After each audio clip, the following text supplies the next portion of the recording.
Straight talk, strictly business, nothing personal. On Capitalk 100.4 FM, leading the conversation.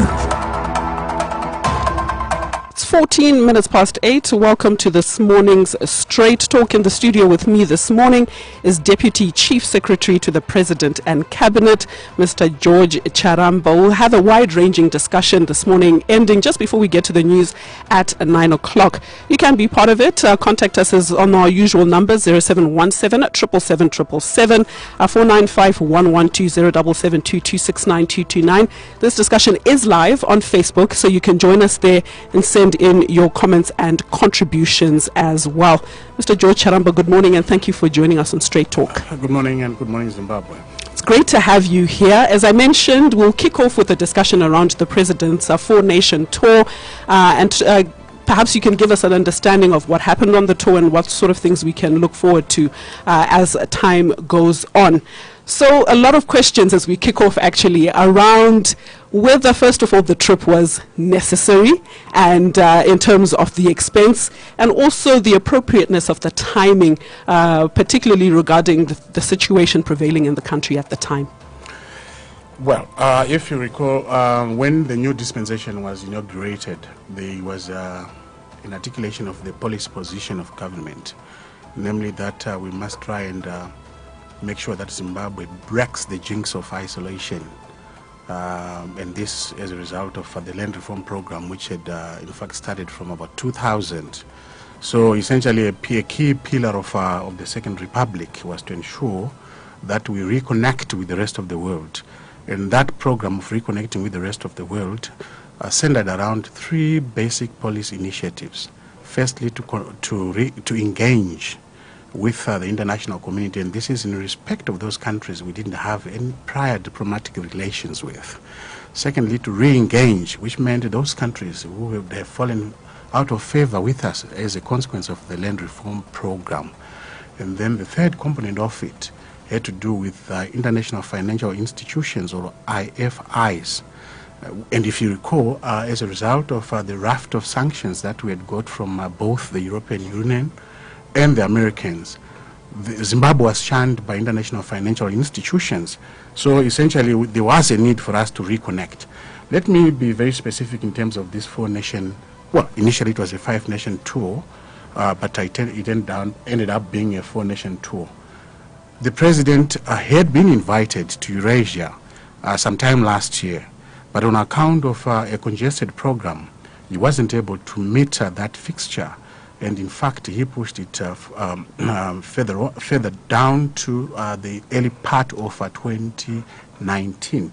So really, there is absolutely no relationship between the situation that then developed in the country and the fact of his embarking on those bilateral engagements. In fact, these were actually prearranged well before things had taken a turn for the worse in the country. Was it necessary? Yes, of course it was. It is a realization of that policy which I have just outlined. And the idea is for us to look far and wide, look globally to try and see how best we can get the vital inputs we need to recover and then, of course, grow the economy, which is, in fact, on the mend. Right.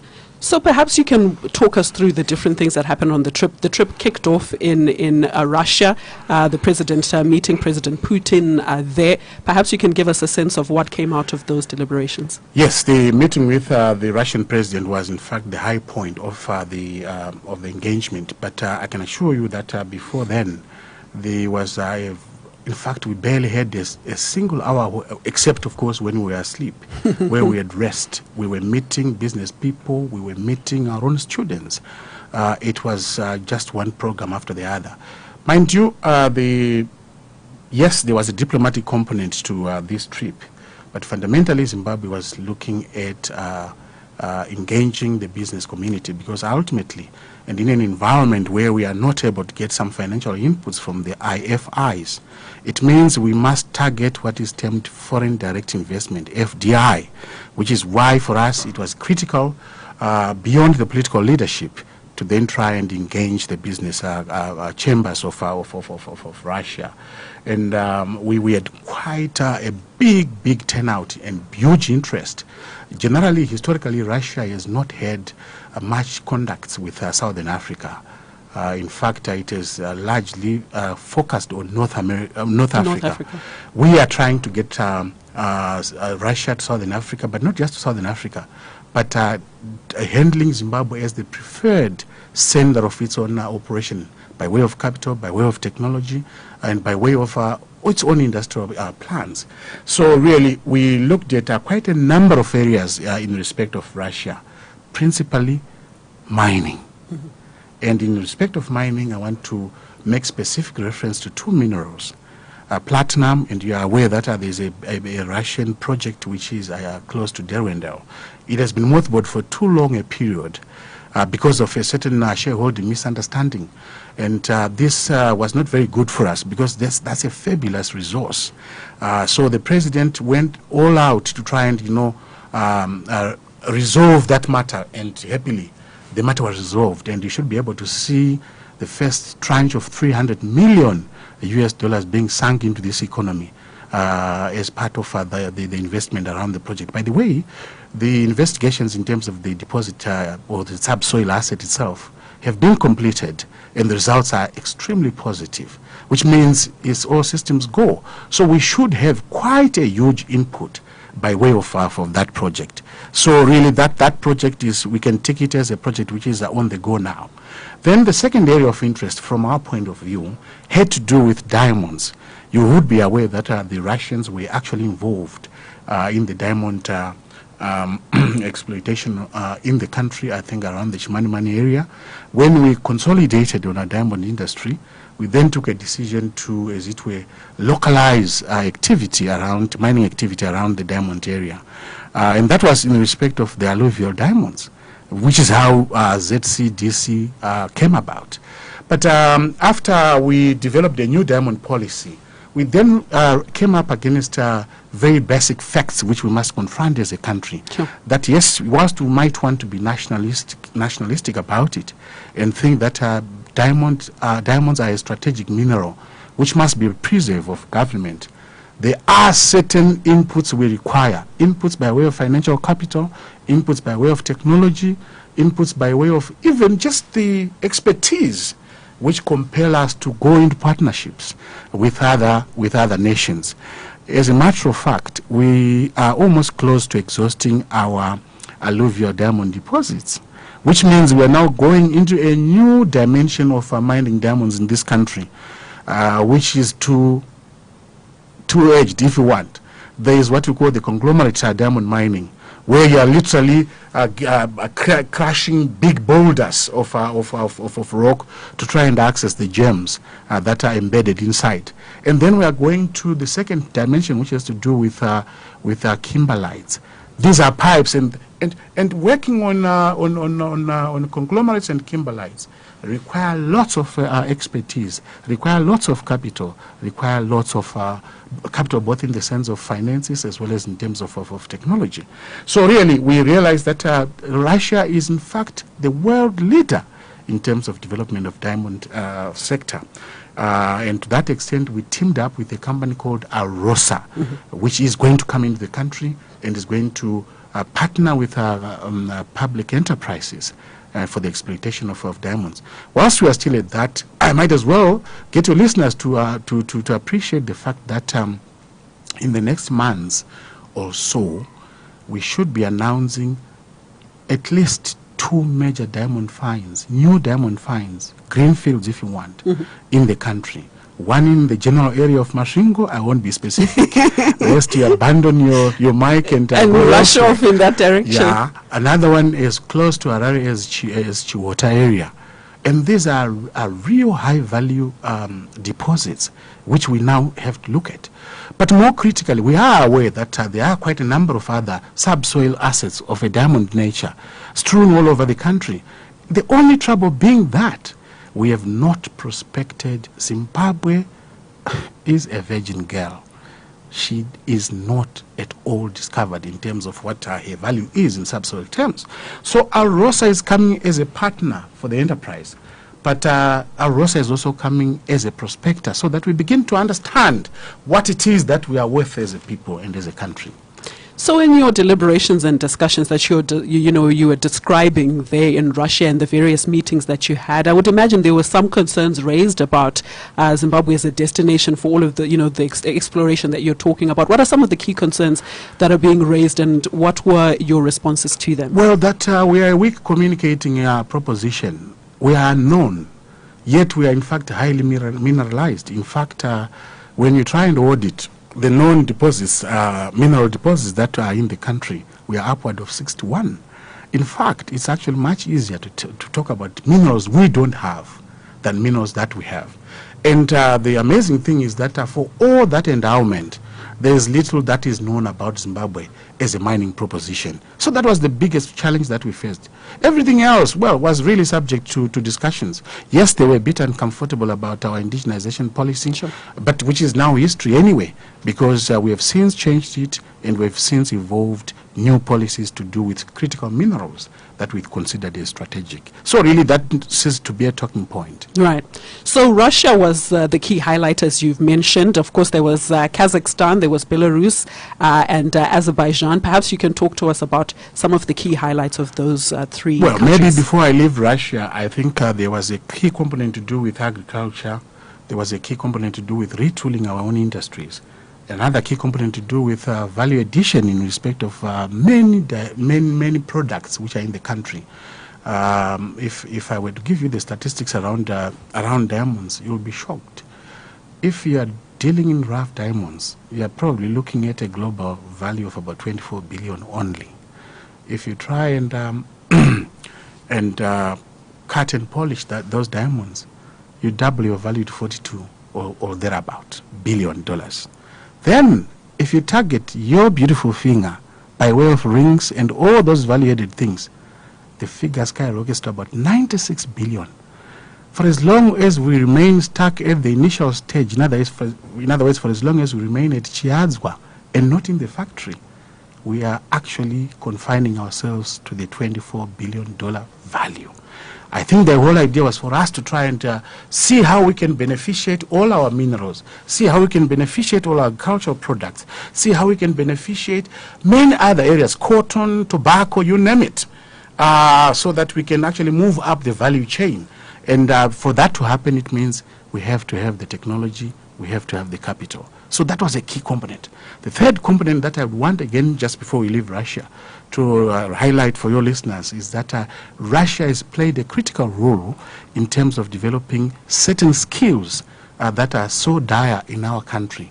There is a latest manpower audit done by the Minister of Higher and Tertiary Education, which has indicated that for all the glory we have as having something like 94% literacy rate in the country, the best ever on the continent, in terms of skills, we are anything between -3 to -70%, which means, yes, we are literate, but we are not skilled.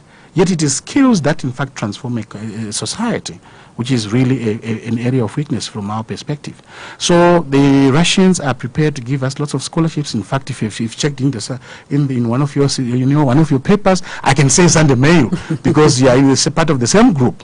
You would have realized that in fact we are inviting applicants for scholarships to Russia. So that was a key component. All told, we have about 200 Zimbabweans who are trained in different fields, high value fields in Russia. It was important for us to have a framework for that interchange. A question has come in on our WhatsApp platform, and it says, the question I have is, what are we giving to bring the Russians to come to assist us with mining all these minerals? It sounds to me like a one-sided deal.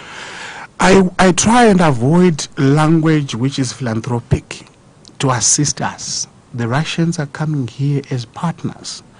They are looking for minerals. We are looking for expertise. We are looking for capital. What is going to happen is that these are joint venture projects which will ensure that our government has a stake, which means by extension Zimbabwe does have a stake. So really, when we are in the commercial world, we dispense with commercial nomenclature, and we focus on language of business, sure, where you are really talking about partnership on the basis of mutual gain. And I can assure you, the one thing uppermost on our mind is to ensure that the national interest is sufficiently protected. Right. So we will swiftly leave Russia and... Well, when we move to Belarus, Yeah. Belarus was a very interesting proposition in that the Belarusian government has already supplied us with huge, monstrous equipment called earth movers. If you might probably have seen some stuff that some big trucks that that were delivered to ZCDC in Chiadzwa, 52 all told. In fact, we had an opportunity of test driving one such huge machine, the largest in the world, which is capable of carrying something like 450 tons of ore. That's an incredible amount of effort from a machine, a human machine. So really, in the case of Belarus, we realized that there was a lot to offer by way of agricultural equipment, and in furtherance of our program towards mechanizing and modernizing our agriculture. We were looking at what inputs we would get by way of tractors, by way of implements, and of course, more critically, by way of the phosphates that we need for our own agricultural success. We were looking at mining sector as well, but this time from the point of view of equipment. Yeah. And interestingly enough, we then discovered something. Whilst we were still there were executives from companies that are in fact owned by Australians and in some cases by British, who are operating in Zimbabwe, who had also gone there to source for equipment. That gives you an idea of how well respected the Russians are in terms of manufacturing equipment for mining. And we also discovered that their equipment is a whopping 40% cheaper than you would get anywhere else in the world. We then also had an opportunity of being exposed to one agricultural unit which had to do with milk production. 260,000 wet cows, all of them milked by robots, and contributing to a value chain which is already ready-made. So really, this is a country which has a lot to offer to Zimbabwe, and we think and we hope that we should be able to consummate that relationship. Speak to us about the significance of the appointment of the honorary consul there in Belarus. Good question. You will notice that the one question that kept begging, and I should have raised it when you talked about what concerns all these countries had against Zimbabwe, was that we did not have a relationship, a business-to-business relationship. Right, and the one running thread that we came across was that why don't we have a chamber of commerce relationship between chambers of commerce in Russia, in Belarus, in Azerbaijan, in Kazakhstan? So really, because we didn't have diplomatic relations directly with the three other countries, it was therefore important for us to then appoint in the interim a local national who would mind the interests of Zimbabwe. And the good thing about it is we are not paying that national. He happens to have some business interests in the country, and he has actually volunteered to take up the case, to promote the country, and to find for us partners who would come into the country to try and help us with our own overall economic development. So that was very critical. It's a way of ensuring that Zimbabwe remains on the map and remains on the tongues of those countries that we have targeted. So that was in Belarus and then Azerbaijan. Well, when you look at Azerbaijan and Kazakhstan, these are basically countries that are predominantly oil producing. So you can almost surmise that one key consideration for us had to do with ensuring that we have a constant supply of fuel. And everything that is associated with it. I hope your listeners are aware that one key product from the oils is plastic, and you know we've been having a packaging crisis in this country. So really, there is a way in which you can actually connect with those two countries from that perspective of yes, primarily fuel, but also to try and get some of the byproducts from that product. But we realize that in the case of Azerbaijan, they are also coming in as the new chairperson of NAM, Non-Aligned Movement, and we are set to go back to Azerbaijan in October, which is when we will consummate most of the deals that we clinched. Deals around agriculture and the huge agricultural proposition, deals around industry and retooling, deals around joint projects that we intend to do by way of beneficiating our own agricultural product. They are actually accessing our tobacco only through third parties. And the question was, why not buy directly from Zimbabwe? But also, why not go into joint venture by way of contract farming to ensure that we can then produce tobacco for them. In Kazakhstan, we came across a very interesting anomaly where the Kazakhstans were actually enjoying our fruits, oranges, except through South Africa, not directly from us. Sure. Right? And that tells you that each time your own product reaches a market in the name of another country, you are missing a huge opportunity of placing your own name on the market. So essentially what we are going to see henceforth is a deliberate program of joint activities, but also market development to make sure that we reach those countries which have a huge appetite for things Zimbabwe. Sure. If you've just joined us, you're listening to Straight Talk here on Startup Capital with me, Penny Pangeti, and in the studio with me is Deputy Chief Secretary to the President and Cabinet, Mr. George Charamba.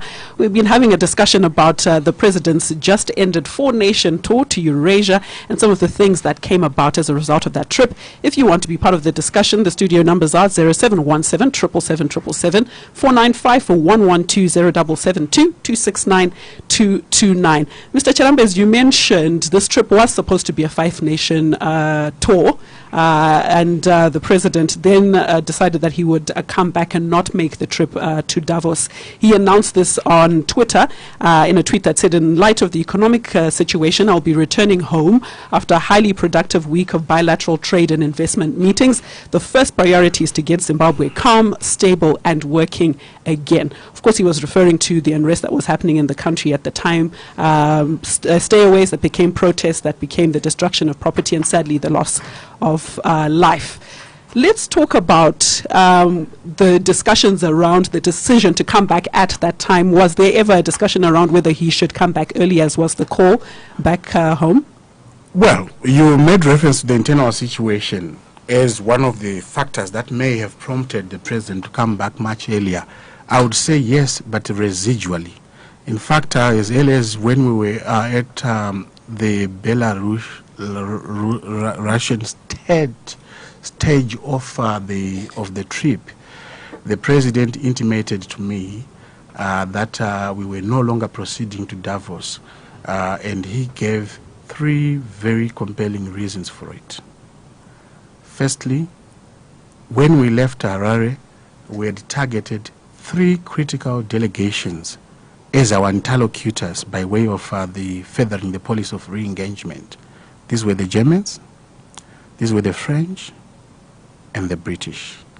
And if you check your current affairs history, you will discover that virtually all the leaders from the 3 nations decided to abort their trip to Davos. So in a situation where our interlocutors were no longer available, it became virtually unnecessary for us to embark on the fifth leg of the whole trip. That was the first reason. Secondly, precisely because the success of the trip had far exceeded our expectations. In fact, it was quite embarrassing how underinformed we were in terms of both the technical and financial capabilities of those countries. That when we got and discovered what we saw, we then realized how much we needed to do back home to make sure that we gear our own machinery, national machinery, for a purposeful interaction with the 4 countries. So the President was anxious to get back home to see how we can launch a chamber of commerce which interacts with those 4 countries, to see how we can, as it were, ginger up our ministries in such a way that, they will take full advantage of the deals that the President had opened the way for, to see how we can, in fact, target certain geographical areas by way of the land that the Belarusians as well as the Kazakhstans want for major projects. And they're not looking at little pieces of land like 10, 20, 50, 100 hectares. They're looking at a hectare which is close to thousands of hectares. So really, we felt we needed to sort of get back and do a big audit in terms of what resources and what institutional arrangements needed to be put in place to make good on those commitments we had made to those 4 countries. Then, of course, residually, there was that consideration to do with the internal situation in the country. And I use the word residually advisedly. By the time we were in Belarus, the situation back home had stabilized, which means essentially it was no longer demanding the president's personal presence. The acting president had done a good work by way of pacifying and returning the country to normalcy. We could have, in fact, proceeded to Davos. In fact, that was the wish of the acting president then, who said, well, Comrade President, things are virtually coming back to normal in the country. If you think you have some pressing business you want to do in Davos, I would suggest that you proceed and come as and when you should. Otherwise, really, there's nothing to worry about. And every day, every minute, the president was always in touch with the home situation. So really, it wasn't that much of a big factor. Right. You mentioned the idea that the situation was becoming stable, things were, almost getting back to normal, but it was an interesting time in the country, and I'm sure you were kept informed of what was happening. Mm-hmm. There are several questions around government's response to what was happening in the country. The first is perhaps what others have described as heavy-handedness when it came to dealing with these issues. Yes, there was unrest. Yes, there was the destruction of property, but it seems as though perhaps the response may have been heavy-handed, and the question is, on many people's lips, is, are we going back to the bad old days? I don't know which bad old days people are making reference to. What I know for a fact is that when you have a band of citizens who decide to challenge the authority of the state, take law into their own hands, cause mayhem and destruction in the country, and even go as far as attacking police stations. And by the way, police stations are symbols of the administration. It means you are literally challenging the authority of the state. Even going as far as trying to wrestle weapons of war from serving members of the police, from serving members of the army. It's clear that you are no longer dealing with a sheer expression of disgruntlement.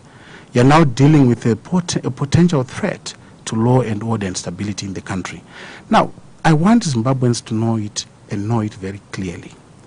Yes, the Constitution does give us certain liberties, certain rights, which we must enjoy and enjoy to the fullest. Yes, the Constitution does recognize that to the extent that government takes decisions which impact painfully on all of us, we therefore have a right to express our disgruntlement with those decisions, to criticize them, to demonstrate against them, to express our displeasure at the decisions that the executives will have taken. That's a democratic principle. But here is the news for you guys, right? There is a basic difference between expressing disgruntlement and taking the law into your hands. Let me just give you 2 graphic examples. As we speak, the British people are not at all happy with the May government over Brexit. But I have not read anywhere in the newspapers where the British public have tried to create a wall, a human wall around the River Thames to stop the traffic of commerce in that artery of the British economy. Never at all. The American people are not happy with the Trump administration. As you are aware, that country has been on shutdown for almost close to 2 months now. But lead liberty has not been pelted with stones. So really, don't ever get into a situation where you equate demonstrations with violence. Sure. Or equate demonstrations with challenging the authority of the state. Because once that happens, we are drifting in uncharted territory where only the fittest survive. And then you can't allow that kind of a situation to happen. So yes, government will use a set of mix of measures which are appropriate to the situation and are given those symbolic gestures by way of attacking police stations, trying to wrestle arms of war, we knew basically that we were dealing with a determined demonstrator who was out to, as it were, redraw the results of the July 30 elections. And once that happens, it means the state will have to react in a very, very forceful way. And I believe that, that is understandable. Yes. What about reports around innocent people in their homes being brought out, for example, and having punishment meted out to them? Could there be a sense that perhaps it could have gone too far? Well, you notice I'm very hesitant to use the word innocent, because innocence only is determined by courts of law. Sure. What happens in such a situation is inevitably, look, law enforcement is not a science, or if it is, it's a very imperfect one. Sure. You'll always have collateral damage that we'll have to budget for, which is precisely why, in fact, we should conduct ourselves in a way that ensures that as we claim our rights, we do so within the confines of the law. You see, we don't want a situation where rights which are granted to us by the Constitution get weaponized. I repeat, get weaponized. So you have a Constitution which is very good, which is very liberal, but it gets weaponized and becomes an instrument of challenging the authority of the state. You have freedom of association, which is in fact a cardinal principle in terms of human liberties. Again, it gets weaponized to organize around the state. You have freedom to demonstrate, which again gets weaponized to challenge the authority of the state. So really, what then happens is, in the course of rounding up the miscreants or the bad apples, you then run into a whole welter of information which indicates that over and above the people you have rounded up, there are others who will have escaped the dragnet. So you pursue them to their homes and you arrest them, because no one should ever get away with a sense of impunity. You do wrong, you do your time, right? So really, I would rather we don't prejudge the process. Yes, we regret those instances where there was loss of life, and by the way, loss of life was suffered by Zimbabweans of all color, including serving members of the police force. I don't know whether it's been suggested that government killed its own workers. It just doesn't make sense. So really, we should regret loss of life. We should regret those innocent persons who are caught in the mayhem. But above all, we must ensure that we inculcate a sense of law and order in the country. You infringe the laws, the law comes heavily down on you. One of the things that I guess people felt very heavily on them was the shutdown of the internet and social media. And do you not believe that this is counterintuitive for a nation that is desperate not only for foreign investment, as you were mentioning before, but is in serious need of an image overhaul? Beautiful.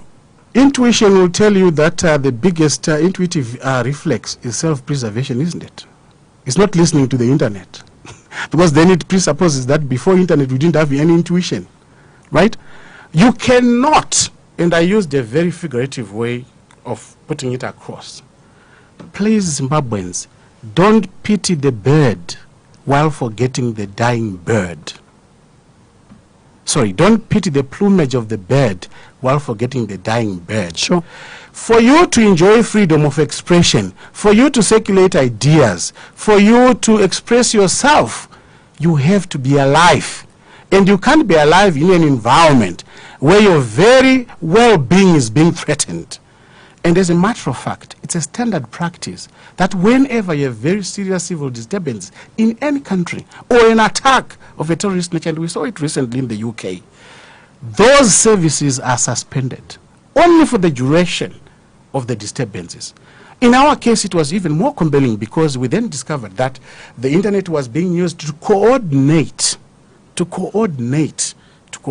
those demonstrations. And necessarily, if it was a weapon of choice for the demonstrators, we had to make sure that that weapon of choice was denied them.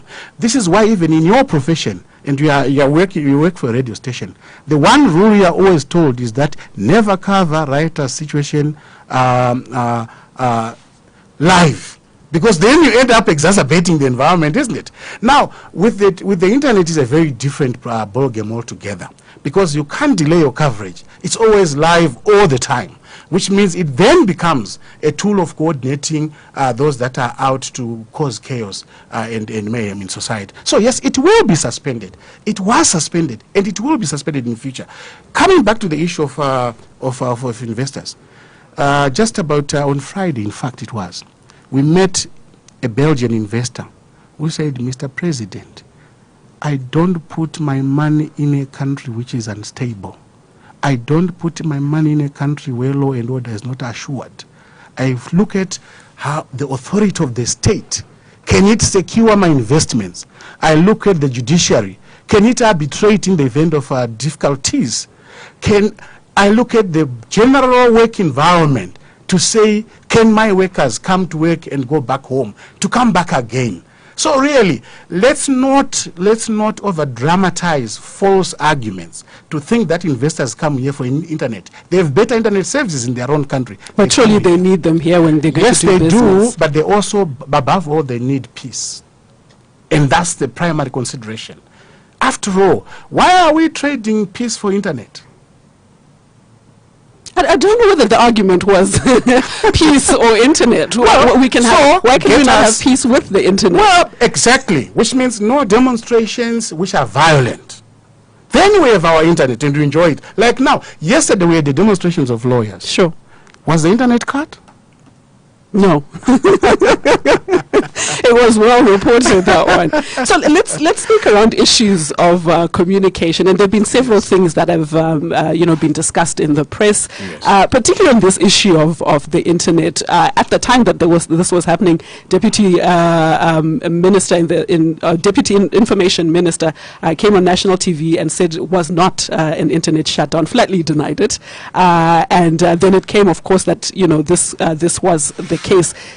Is this not pointing to perhaps a lack of coordination in terms of communication and messages that are put out to the public? Well, 2 points I want to make on that one. In public administration, we have a principle called deference to political authority. Sure. You are tempting me to comment on my bosses, who are the political leaders in this country.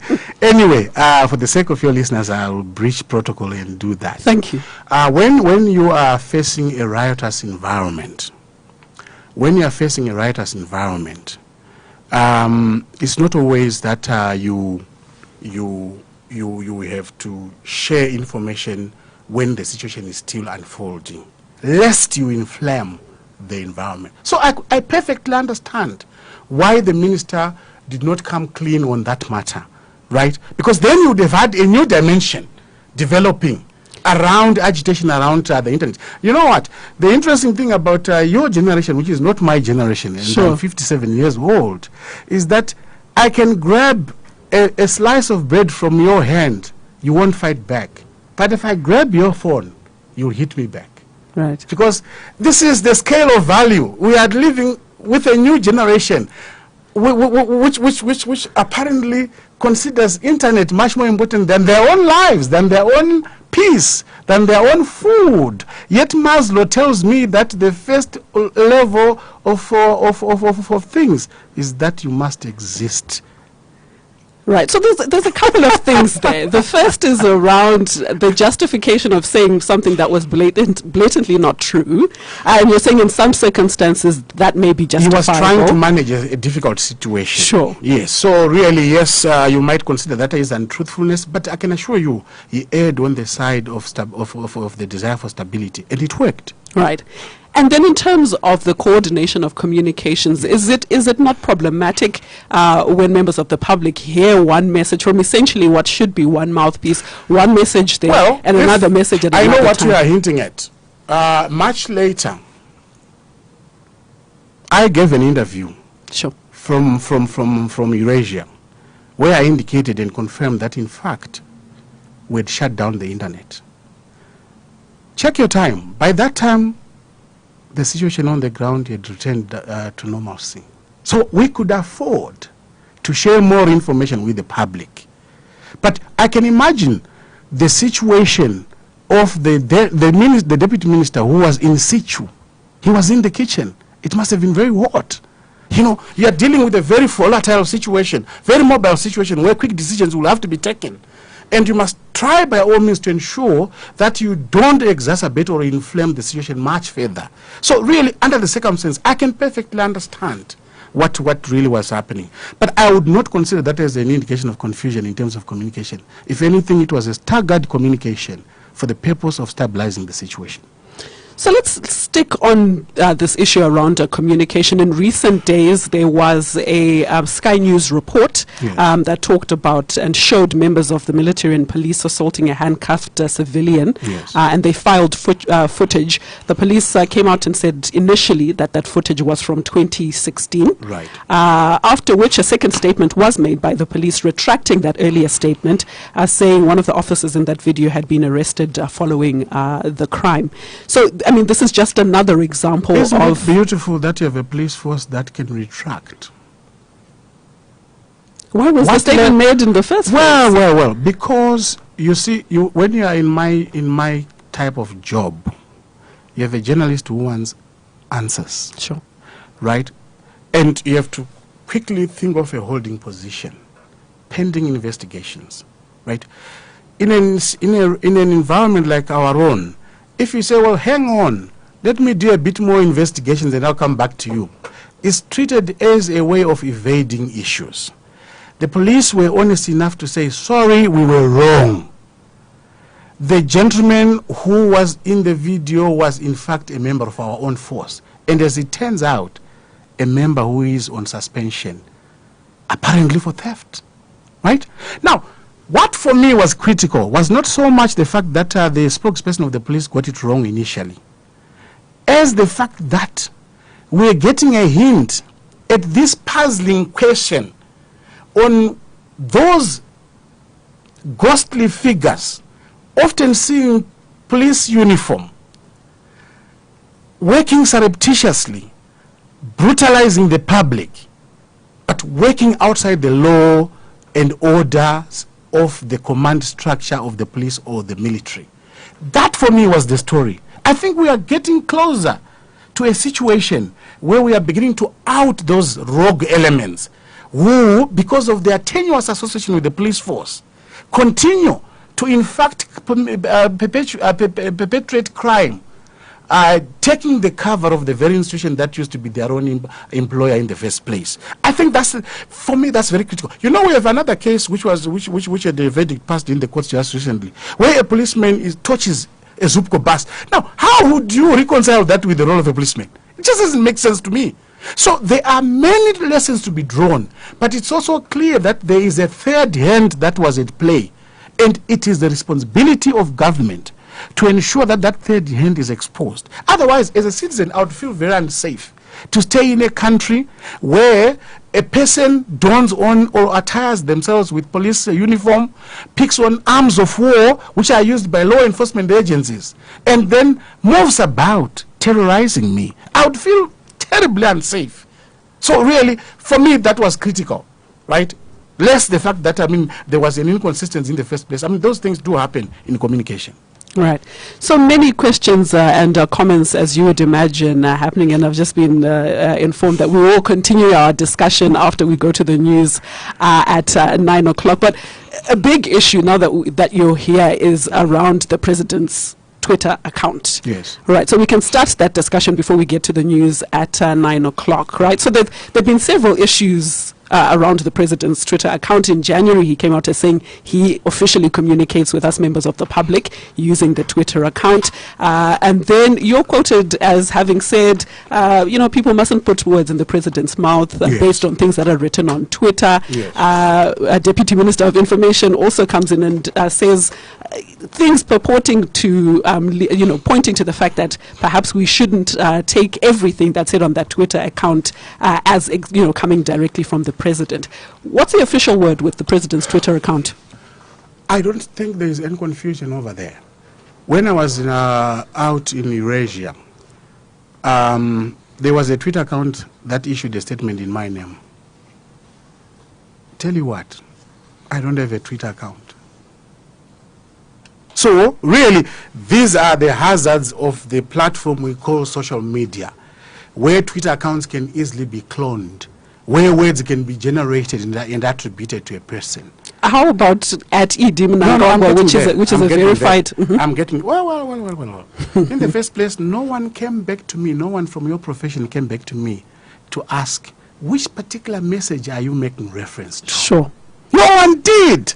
And I saw the debate unfolding without me. How do you stage the play of Hamlet without Hamlet the actor? Well, we're asking you now. Belated when opinions have already formed, isn't it? You can dispel it. Yes, I think, in fact, soon after, when I made that comment, I was coming straight from a meeting with the president and his two vice presidents. The president was complaining bitterly about a certain tweet, which in fact he could not trace to his own head, which he could not trace to his own hand, right? And then he intimated to me that the three of them had arrived at a decision that they were not going to pick up the matter, because then that amounts to dignifying the thing. Except using my own judgment as a communication expert, I realized that keeping quiet when the number one citizen of the country is being abused does not make the sin go away. So I breached the instruction from my president, and I went on to indicate that unless and until you are assured that that tweet is from the president, don't always take it for granted. The same way that one organization, news organization called Bloomberg in South Africa, made the mistake of simply working on the assumption that to the extent that there's a George Charamba and that there's a Twitter account that can be created, it means the message on that Twitter account is George Charamba's. So it is always critical. I don't want us to get into an environment where we imagine that there's anything foolproof about the social media. There isn't, and you know that. Sure. So on that note, verify, and that's my job. I draw a huge salary for you to verify with me. Nick Mangwana draws a huge salary for you to verify with him. And on a good day, the president whose number I can share with you now, if I was in a good mood, he'll be there. Well, I'm a bit agitated. He's there for you to verify. Sure. And that's a basic rule in journalism. Even the sun, in journalistic terms, when you see it rising, you still have to ascertain, is it the real sun? For sure. Yes. So we'll pause our discussion there for a few minutes, because another big rule is the news must always come at the top of the hour. You're listening to Capitalk 100.4 FM, leading the conversation. The time now is 9 o'clock. It's time for News in Brief with Patience Chiwa. It's 4 minutes past 9 on Wednesday, the 30th of January 2019, an extended version of Straight Talk this morning. We hope you'll oblige us. We are in the studio with Deputy Chief Secretary to the President and Cabinet, Mr. George Charamba, who joined us today to give us his assessment of the President's four-nation trip to Eurasia, as well as all other issues, things that happened in the country at the time while the President was away, issues around communication and things that have been happening. If you want to be part of the discussion, this is your time. Do call us in the studio, 0717 777. Send your comments through on Facebook. We're continuing this discussion up until 9:30 this morning. So if you do call, make sure your contributions are short so we can hear from enough of you as possible. If you want to, you can send in your messages on 0717 777. Charamba, thank you for agreeing to stay on with us for a few more minutes. I'll fill the overtime forms. That's fantastic. So let's kick off with a question that's been recurring on our WhatsApp this morning, and this is around the fact that, you said when the President was making his way back from the Eurasia tour, things had already stabilized, and the question is around why we still see a military presence and in addition to that, reports of continued violence across the country. If things are stable, why are those things still happening? Well, that's from the perspective of the common eye. The state has bigger eyes than the common person. We will be working on the basis of information available to us in terms of the determination of those same interest groups to try and reintroduce and relaunch themselves in a violent way. The soldiers will get back to the barracks so too will the police. After all, each time they are in the street, it means their real chores are suffering. I don't think it's also very expensive, by the way. So it is not for the heck of it that we keep them in the townships. So it's by official direction that they are out. Yes, of course. They will continue to be out for as long as the intelligence reaching government indicates that there's a probability and the likelihood of a recurrence of such violence. But hey, they say if you bring in a log full of ants, expect the lizard, isn't it? Mm-hmm. So let's not dabble with law and order. Then the guys will keep in the barracks. Keep sending in your questions now on 0717777777. As we ended our discussion just before the news, Mr. Charamba, you were talking about issues around communication and how that in the work you do, certain things need to be said at a certain time and so on. A big concern that comes up is this idea that there could be don't edit your put your question as bluntly as you want. So there are issues in the Ministry of Information, right? So one directive, one speaker saying one thing, deputy minister saying one thing, we have the secretary and sometimes the minister saying another. Are there issues in the Ministry of Information? Well, I'm not very sure that I'm quite aware of the contradictions you are alluding to. Well, in the first place, I've left the ministry. I'm now with the President's office. Sure. I don't know the chemistry that's obtaining in that environment. But has it ever occurred to Zimbabweans that the deputy minister is barely 5-6 months into the post? The minister is barely 7 months in office. The permanent secretary is also new. You follow? Sure. These are what you call teething problems. They'll find their own style. They'll find their own fit. They'll find their own way of harmonizing their messages. What I would probably just indicate, and for the benefit of those of us who are not communications experts, is that have as many tongues, have as many mouths as you want, but the message must remain one. That's an operating principle in communications. So the fact of having the minister, the deputy minister, the permanent secretary speaking on the same issue and from one institution is not itself problematic. What is critical is that they must read from the same script. I'm sure in the fullness of time, and before long, in fact, they will arrive at that. I can remember my early days when I started working in the information ministry. It was confusion. So we must budget for it. But that's a learning process, isn't it? Right, we'll go to the phones. Good morning, you're through to Capitalk FM. Okay, we've lost that call. If you want to be part of the discussion, do call us in the studio 0717777777 495-112 0772269 People wanting to come back to this issue of Twitter, and I'll get to those messages now because the phone is going. Good morning, you're through to Capitalk FM. Makadini. Tilipo Makadini ndiri kutaura nani? Charamba Makadini. Tinofara Makadini yenyu. Tofara edu. Zvamuri kutaura zvose zvakanaka hazvo. Asi isu sama-citizens nezvatinofunga kuti makuona kwatichiita zvimwe zvinhu zvazvinenge zvichiitika. Tinoona sekunge imimi vakuru vedu vemuhurumende hamunyatsonzwisisa mararamiro ari kuita vanhu kunze uko. Ndoda kuti tinoita sekuti tiri kurarama munyika imwe chete asi tichirarama zvemunyika dzakasiyana tiri munyika imwe chete. Certain things that you deny on radio and in public, in newspapers and all that, those things are actually happening on the ground kwatogara kumalocation, right? Ndairwadziwa chose pese paibuda nyaya panews, the police, the army, the government rather, denying kuti masoja pane zvavari kuita zvisina kururama. You know, we wish you would actually be with us where we stay and witness some of these things. It's unfortunate if there are people who are supposed to get that information of what is actually happening on the ground to you. It's unfortunate that those people are not doing what they are supposed to be doing, to let you have clear and proper understanding of the situations on the ground. Soldiers, police, were actually getting into people's houses indiscriminately. Right? And let me reiterate, indiscriminately, Charamba.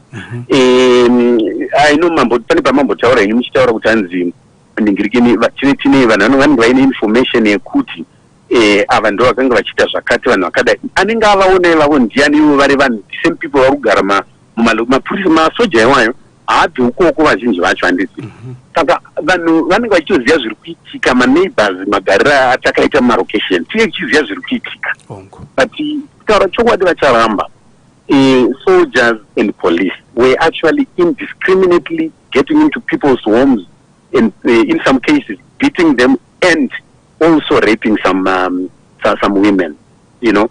So I wish dai zvaive zvichiitika kuti munyatsonzwisisa nekupindawo mushangu dzavanhu nekuti ivo vanhu ivavavazve ndo vanhu vanozodzoketa imini but mapoliticians edu ndo vanhu vaanodzokera kwaari nguva dzekuvhota vachidazve solicita mavotes from those people. I wish the system would allow people to actually clearly express themselves. But imimi sehurumende motibatsirawo kuchengetedza mutemo mutemo zvakafanana nekuti iwo masoja namapurisa anga mutemo wanofanira kuchengetedza ngautsigirwe nemi imimi uchitibatsirawo kuti muone kuti isiso tiri protected from those rogue elements amamuchitaura. All right, so thank you for that contribution there. I just want to take one other call and then you can respond. Sure. Good morning, you're through to Capitalk FM. Hey, Rangad! Mkono Masimba, can we have your contribution? Thank you so much. Let me talk to Mkono Masimba. Let me talk to Charamba. We need Jonathan Moore.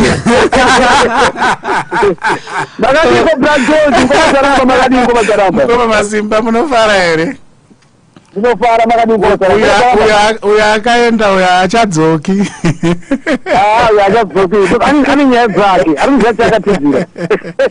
What's your contribution this morning? Sekutanga Mkoma George, ndine two things sekutanga. Sure. Mkoma George, makafunda kupi Mkoma. Kuti munonyora chero chinonakidza Mkoma. Makafunda kupi Mkoma. Mamuri pachecho boyeri. Ari pa grand vai one. Mugofunga kudii ndakabva kwamakumbe kuboyera.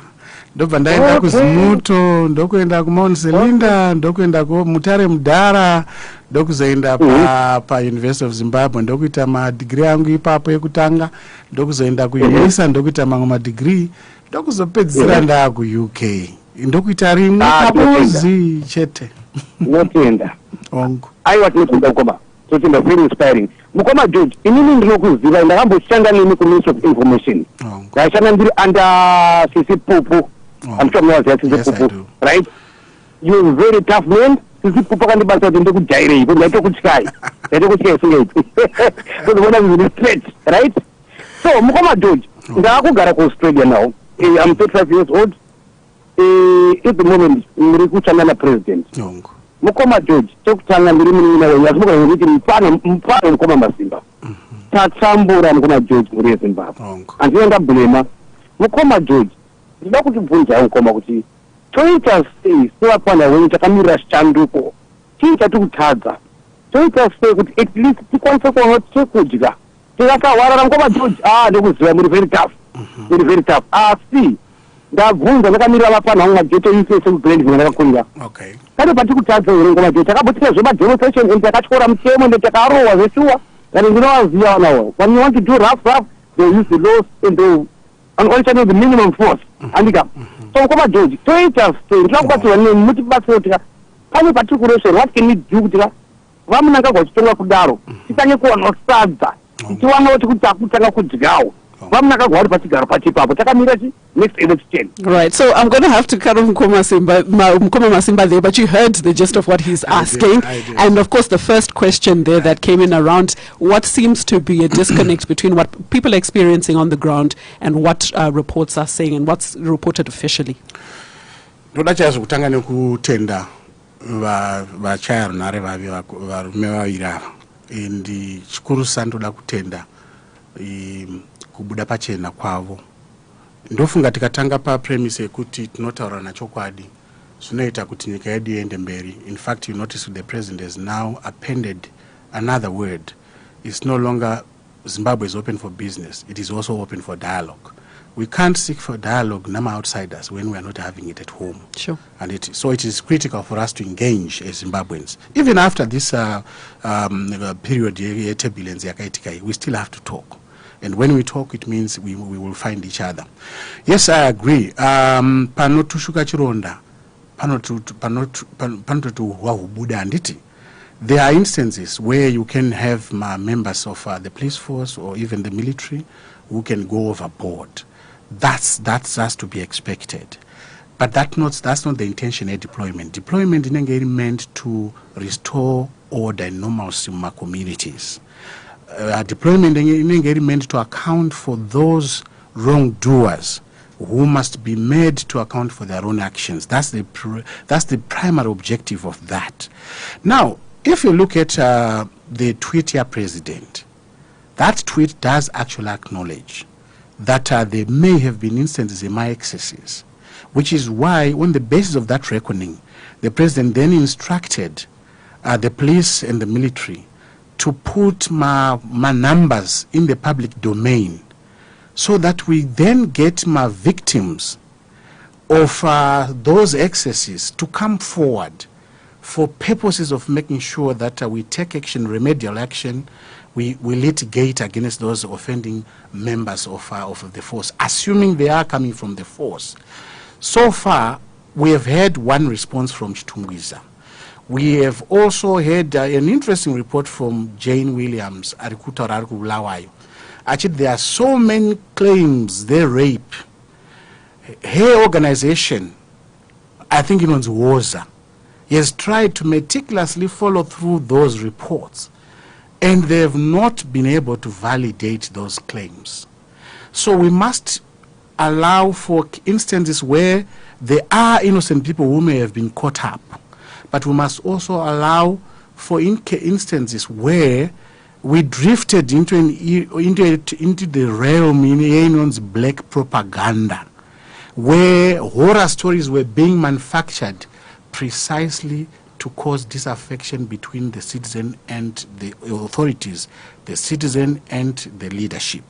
What is critical is for us is with level heads, with balanced heads, to sift through all that which is coming through, as indeed happened in the case of Sky News, right? So that we get to the bottom of those things that might have happened, which were unintended, and then of course get the persons who are involved to be held to account. Now, it is critical for Zimbabwe to come forward the information. I know could find my instances where people will say, but Dimakatrova, Dimakatisunga, how do we go back to report to you? In other words, the element here mistrust, sure, persistent mistrust. Except we have many other platforms, by way of my NGOs, by way of my victim-friendly platforms, which we have in the country, church leaders, or even my associations, my human rights, including the constitutional body, my human rights. All those are platforms which the aggrieved parties can still approach to make known what it is that happened to them. And I would encourage Zimbabweans to please come forward, because that is the only way we can take care of the rotten apples in the basket. Otherwise, to keep making my large claims, asina a real concrete backing, so not in it say kuti tikwanise kuita catch up ne information inenge iri muna vanhu. Well, yes, I might have moved, you know what, from 86 until about 93, 94, 95. Daigara Glenview 1. Nobva ndazobva ndazoenda Glenview 3. Budiro yakavakwa yese ndato yako ndiri kughetto ini. I'm a ghetto boy through and through. And most of my siblings are still there. I go there. But critically, and I want to get back to mningina wangu ari ku Australia. Masimba. Yes. Yes. There are key bread and butter questions which government cannot dodge. Things are tough. Things are tough. You know, in full employment, and I work very close to the president, but I feel the pinch. What more nemu ana wake akapedza form 4 yake ari kumbare, ari kumuzarabani, asina chokubata. Istotombota chitomboti pamwe toenda kumunda, wombojingirisa zvofamba. Things are tough. And the most important thing to mention there, Kuti, we are trying to recover an economy which has been on the downward spiral for the past 2 decades. It is not going to be easy. We will have to go through a period yakuita belt tighten. All of us, we have to. But it will be a sad day if we think that the way to remedy such a problem is by causing further damage to that already damaged economy through mayhem, through looting, through chaos in the azvimbotibatsira. What we need to do is to rally together, rally behind government, look at the proposals that are there, and then take full advantage of that, including those opportunities that I was just alluding to. My 4 Nation tour, Yakatona president, he has uppermost his mind, my youth. There was a time, and I want to address Ministry Information. You know, ndinobatikana zvikuru kana ndichiona vana vari kumatapi vanema studios ari imomo, and I'm a musical fan. Sure. I follow those youngsters, right? Wongu ma resources are short. Do you remember there was a time yataita ma musical galas? That was not really to just enjoy music. It was to provide employment opportunities, to provide incomes to a young generation. We need to get back to that. The money will have to be found. We have to get my programs akatagetana ne my youth, because that is the category who are hit hardest. Nema conditions aripo, they are unemployed, they have no income, they have no homes, which means their survival is quite precarious.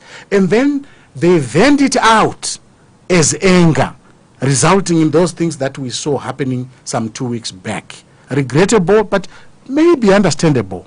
So there has to be a purposeful approach. Basically, how do we ensure that as we recover and grow, that growth and recovery is inclusive, and more particularly that it encompasses the young generation, which is hardest hit by the social conditions that are obtaining in the country. So yes, I feel for that generation. I also have kids. My kid has just finished mining engineering environmental engineering May last year. She's still unemployed. She's still at home, right? But she comes back na my illusions ekufunga kuti ndapedza degree rangu, I must walk into a zone of comfort. It's not happening because the economy itself is depressed. So yes, I meet these questions even in my own household. Sure.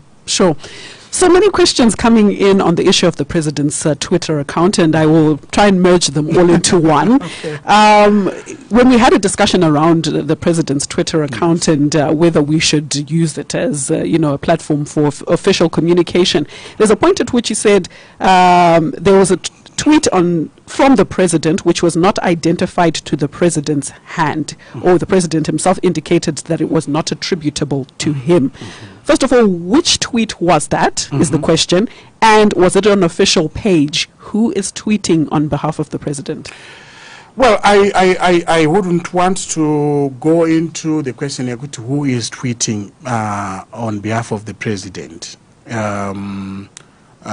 except to say that the official account, your president, is traceable to the president himself.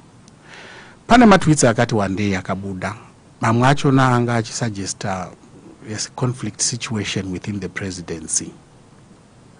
You follow? Mamwe achona anga achaleja zvimwe zvinhu zvazvichitotyisa. So it's not one specific tweet. Nyaya dzemakuu iri kurongwa. It was terrible. But that certainly wasn't on the president's official. No, it wasn't. I was dealing with Emilia. Well, I think some of you use the word milieu. The proper pronunciation is milia. A communication milia in which so many messages, some using Charamba as the clone, some using the president as the clone, some using other officials as clones as well, were being pushed out as part of the propaganda or cycle ops yangaicha kambana process here unsettled state of affairs in the country, right? So really we were trying to send out a very clear warning to those persons who felt kuti vakavanda munyimo kuti aiwa muri kuonekwa. I mean, come to think of it, technically it's very easy for us to trace these people and hunt them down, but you don't want to do that before you have sent out a warning, right? So really the fact that the president complained, and this is the #1 citizen with all the awful power that he has, no, I was going to say awesome, sorry, not awful. Sorry, awesome power that he has, does tell you the degree of abuse in social media. The key thing is for us to know that we should not clone my accounts around. It's not necessary. Okay, so I would need just a little clarity as we close off the issue on of the president's Twitter account. There's an account that's verified at Idi Mnangagwa. Yes. If a communication comes through on that account, Yes. can members of the public be comfortable in the knowledge that it's coming from the president and he stands by everything on that handle? If you are in doubt, just cross-check.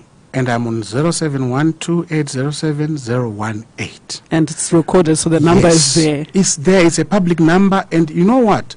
Each time a tweet from the president comes through, the one reflexive reaction in my newsrooms is to reach the office and say, "Come, Charamba, we have seen the tweet from the which is coming, which purports to be coming from the president. Is that fact or fiction?" And I confirm. Right. So I'd like to take a couple of more calls and then one last message as we end our discussion this morning. Good morning, you're through to Capitalk FM. Hello? Hello, you're through to Capitalk FM. Oh, I wanted to go live on the interview. You are live now. Hello? Hello, you are live on Capitalk FM. Oh, okay, that's fine. I wanted to ask Mr. Charamba. I think, well, because I'm listening on the internet, maybe I still have a Good delay. morning. Good morning. Good morning, how are you? I'm good. I'm good. I'm good, thanks. I need to find out officially the account Idi Mnangagwa on Twitter. Should we listen to everything that is said on that account? Thanks for that contribution there. Ordinarily, I would say yes. And you know, it's very easy for you to determine whether this is an authentic tweet from the president or not. Look, there is a way in which a president communicates. Yet not a relationship between the speaker and the register. Right? Mukaona payata a bit of a dissonance, you know, between my words Buddha. Even if it's on his official account. But this is exactly the issue. You have to ascertain could your official account actually something else will have happened. There are so many tricks that people can. You'll be amazed. Skills neran shamisa. The only issue is if only you could harness those for creative ends. Sure. Right, and so really it's just to look at the compatibility, your message, near the sender. That's the first rule of thumb, right? And whenever you're in doubt, my number is public. I mean, just reach out. You know, I'm going to break with tradition. Maybe open my own official Twitter account. Perhaps. You know, for the purpose of interacting with you. I have resisted that because ordinarily I come from a school of thought which says government is an elaborate structure. It cannot compress its message in those number of characters that are allowed for under Twitter. That's why in our case, our basic mode of communication remains a press release, right? However transmitted, right? But and you will notice, Kuru generally avoids kudila nema controversial or contentious issues using the Twitter. Right. Because it's by its nature, it can never be comprehensive. It can never proffer comprehensive explanation. So as these things happen when you're having a good time runs out really quickly. I would like to just look at one last question, and this is around the issue of dialogue and the importance of dialogue. You were speaking there about we can't dialogue with the international community if we're not talking amongst ourselves in the country. When is this going to be done, particularly with the opposition? And has there been any communication with the leaders of the opposition? I would have walked out a very embittered man if he had not asked that question. because I knew then that question is uppermost on your mind and on the mind of your listeners, and that avoiding it would actually be very unfair to your listeners. Right. We are talking of dialogue writ large, and we are talking of dialogue with all interest groups, the youth, the church. You saw Vice President Chiwenga vari kuma churches, my business people. We have had quite a cry from my SMEs who were really who took a knock from the unrest. They need some kind of succor from government. Established businesses.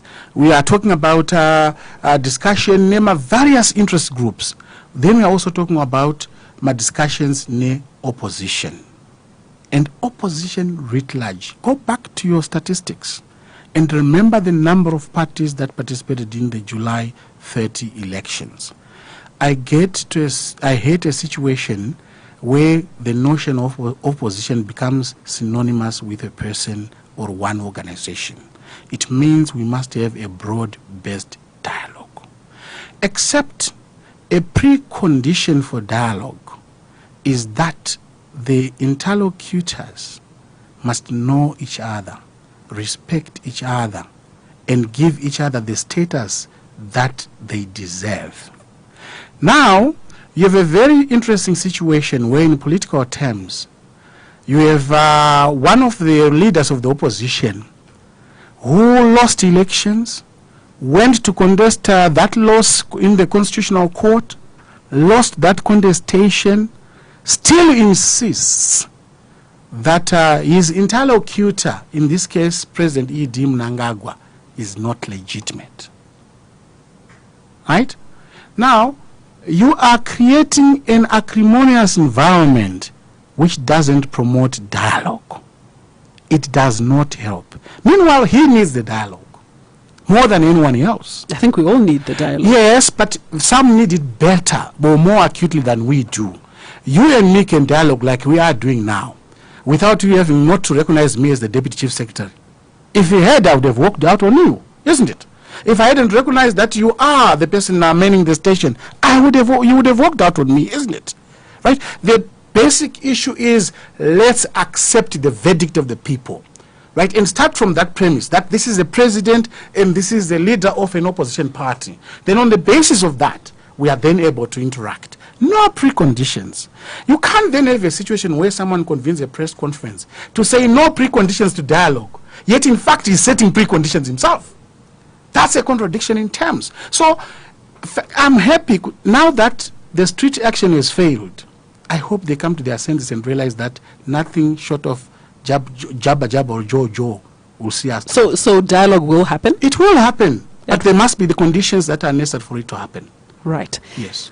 On that point is where we have to end our discussion this morning. Yes, sadly, Deputy Chief Secretary to the President and Cabinet, Mr. George Charamba, thank you so much for joining us this morning on Capitalk FM. We hope you will come back and we can continue to have discussions around all of the things affecting us here in Zimbabwe. Have a fantastic day. Thank you so much. Appreciate it. Continue listening to Capitalk 100.4 FM, Zimbabwe's first and only commercial talk radio station, leading the conversation. Home is where the heart is. Sadly,